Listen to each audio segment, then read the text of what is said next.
NEWS.MC on Monaco Info is brought to you by Monaco Legend Properties.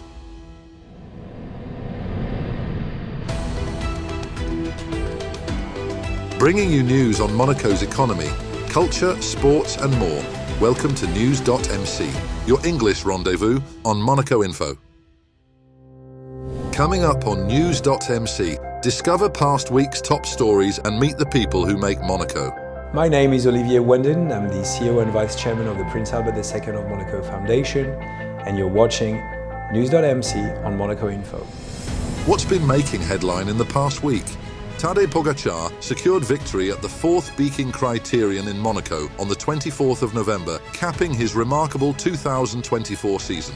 The Slovenian cyclist, already the winner of the Giro d'Italia, Tour de France and World Championship, edged out Mads Pedersen and Michael Matthews by 1 second in this charity race around Port Hercule.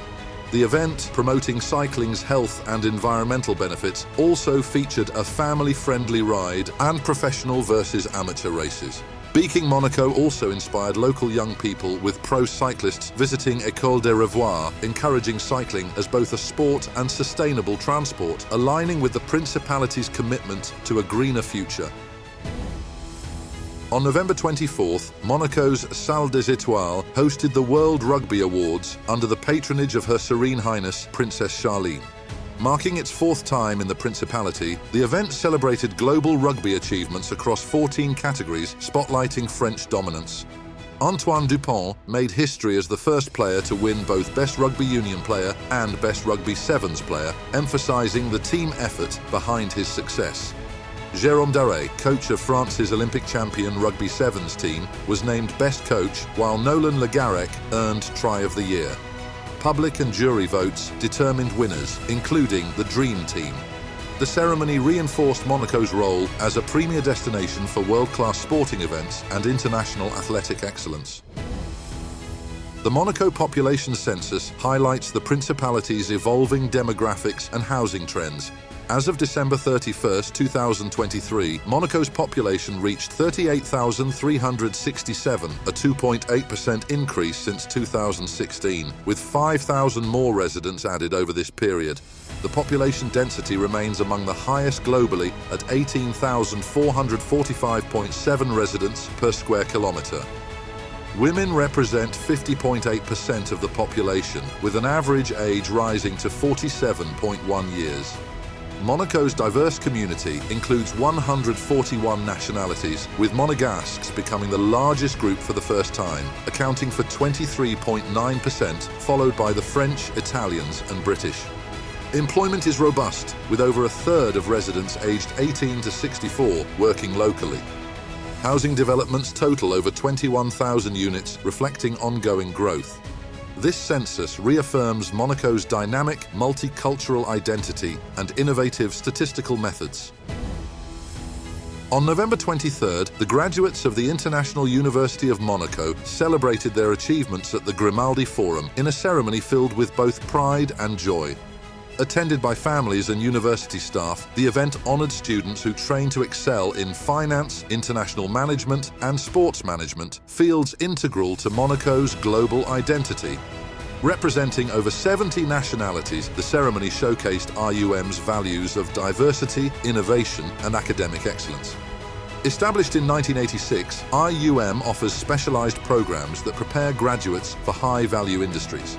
With experiential learning, industry partnerships, and a global alumni network, graduates are poised to make an impact in their chosen fields. On November 27th, the Ball in Monaco Glacier Edition took place at Marina Bay Sands in Singapore, highlighting global efforts for glacial preservation. Organised by Sophie Arnaud de Romedy and under the patronage of His Serene Highness Prince Albert II of Monaco, the event underscored the Prince Albert II Foundation's commitment to combating climate change. Singapore's Foreign Affairs Minister, Dr. Vivian Balakrishnan, attended as guest of honour. The gala followed a significant engagement by Prince Albert II on November 26th, where he participated in the Ocean Innovators Platform in Singapore. This event promoted cutting-edge technological solutions for ocean protection and further strengthened bilateral relations between Monaco and Singapore, reflecting the Prince's unwavering commitment to environmental innovation and international cooperation. Aligning with the UN's upcoming decade for cryospheric sciences, the gala emphasized the urgency of protecting the planet's ice masses. Highlights included Anne Fontaine's Ice and Snow White fashion show, blending haute couture with an environmental message. Auction items included a bespoke FP Journe chronomètre à résonance watch and a unique corset from Fontaine's Agata collection. The event raised an outstanding 5 million Singapore dollars for the Prince Albert II of Monaco Foundation. The evening celebrated the Foundation's ongoing initiatives, such as renewable energy and wildlife conservation, inspiring attendees to become ambassadors for environmental action.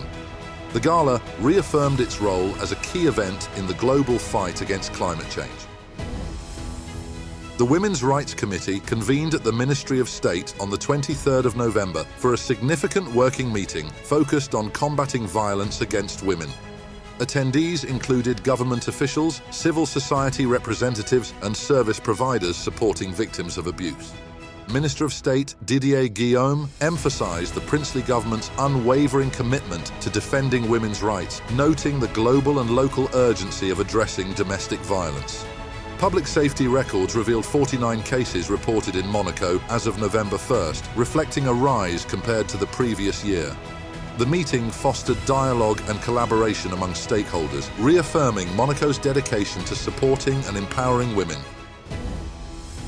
Monaco's embassy at Washington, D.C. plays a vital role in enhancing international relations between the Principality and North America. Under the leadership of Ambassador Maggie Macario Doyle since 2008, and with the support of Jean-Philippe Bertani, Deputy Chief of Mission, the embassy has bolstered cultural, economic, and diplomatic relations with the US and Canada through its 11 honorary consuls in the US and 3 in Canada. Highlights include promoting Monaco through cultural events like Monte-Carlo ballet performances and culinary showcases, emphasizing historic ties linked to Princess Grace and Princess Alice. The embassy supports Monegasque citizens abroad and maintains a robust consular network. Through royal visits, high-level diplomacy and cultural exchanges, the embassy reinforces Monaco's global image as a leader in culture, sustainability, and innovation.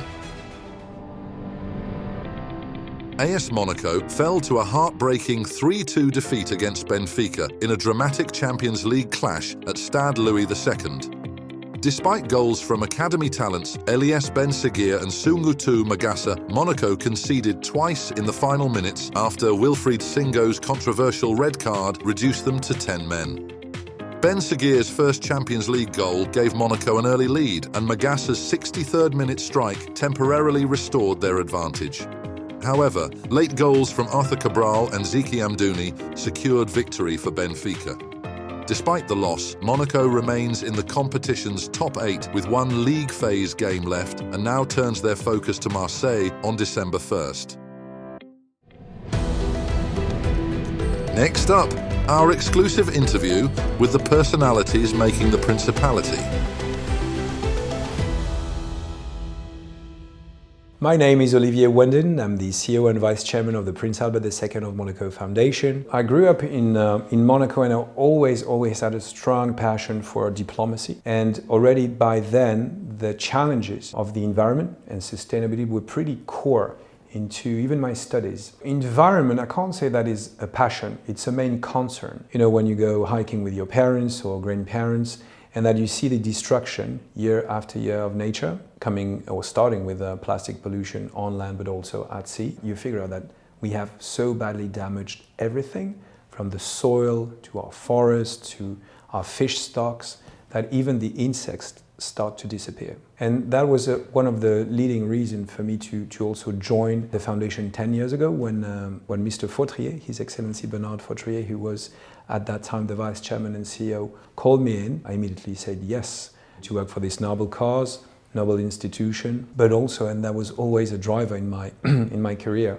how can you get the more impact? And I thought that at the time, for Monaco, for the planet and the ocean, the foundation was probably one of the driving forces. In a nutshell, we work on the entire scope of environment. and sustainability at the same time. In our mind, it's a B2B approach. We want to convince these big stakeholders that these solutions that we showcase, that are backed by the World Economic Forum, by MIT, Imperial College, you name them, have a positive impact. They just need to be scaled up and accelerated. And therefore, we give the opportunity, thanks to this platform, to do pure business.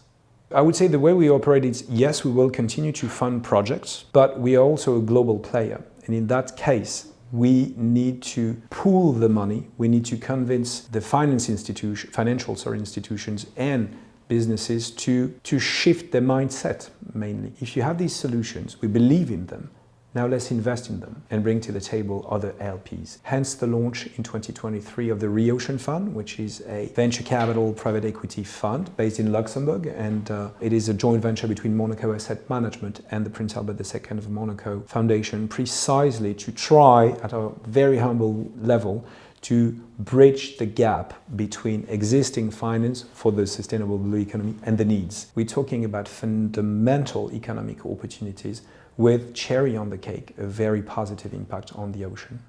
When it comes to the question of climate, because you're addressing here climate change and how you can mitigate or fix the carbon problem that we have in the air, our best ally when it comes to carbon sink is called the global ocean. We also tend to forget that international trade is seaborne and it's not done by plane. What we also tend to forget is that 90% of the population lives next to a coastline. When it comes to forest on land, there's an urgency to conserve what can be conserved.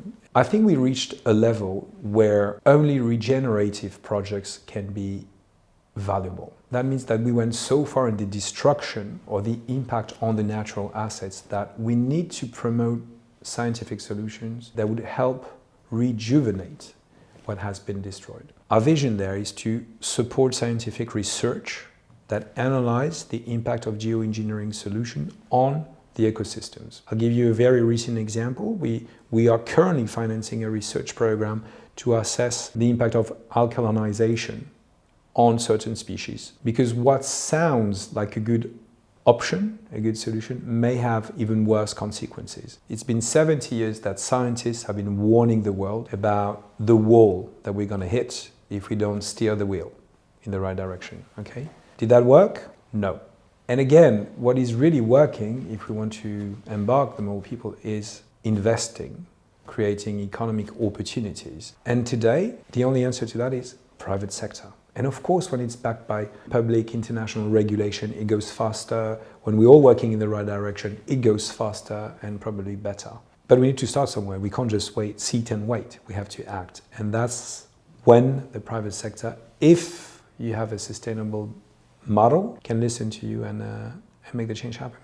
That's a tradition in Monaco, and the Grimaldi family has been instrumental in putting Monaco on a map for culture, sports, philanthropy, collaboration and cooperation around the world. And that's typically probably because of the size also of the country. We are very open to the sea, very open to the world. It is probably in our recent years, because thanks to the action of our princes and residents, we are a wealthy state, and people are inclined to give back to society and community. And therefore, that's probably why it's a capital, a reference when it comes to philanthropy and give back. We can be proud, I think, with what has been achieved in the Principality in all these sectors and years.